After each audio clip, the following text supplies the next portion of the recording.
अखंड हिंदू समाजाच्या वतीने आयोजित करण्यात आलेल्या विराट हिंदू संमेलनाने भिंगार शहरात प्रचंड उत्साह आणि एकतेची ताकद दाखवून दिली। शनिवारी सायंकाळी शहरातून निघालेल्या भव्य शोभायात्रेने संपूर्ण परिसर अक्षरशः दणाणून गेला।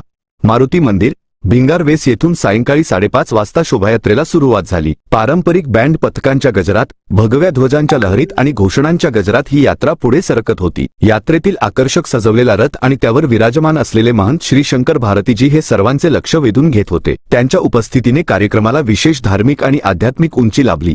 या शोभायात्रेत महिला, युवक आणि बालगोपाळांनी उत्स्फूर्त सहभाग नोंदवला। पारंपरिक वेशभूषा, ढोल, ताशांचा निनाद आणि जोशपूर्ण वातावरणामुळे भिंगार शहर भगव्यमय झाले होते। अनेक ठिकाणी नागरिकांनी फुलांची उधळण करत यात्रेचे स्वागत केले। यानंतर सायंकाळी 6:30 वाजता श्री शुक्लेश्वर महादेव मंदिर, भिंगार येथे विराट हिंदू संमेलन पार पडले। या संमेलनात प्रमुख वक्ते म्हणून युवा प्रवचनकार हरिभक्त पारायण महादेव महाराज गोडके आळंदी, बजरंग दलाचे अखिल भारतीय सहसंयोजक विवेकजी कुलकर्णी तसेच हिंदुत्ववादी कार्यकर्ते सीए सर्वेश मेहेंदळे यांनी मार्गदर्शन केले।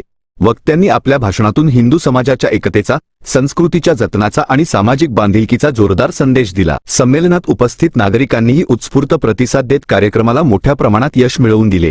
एकूणच भिंगारमधील हे विराट हिंदू संमेलन केवळ धार्मिक कार्यक्रम न ठरता सामाजिक एकजुटीचा आणि शक्ती प्रदर्शनाचा भव्य सोहळा ठरला।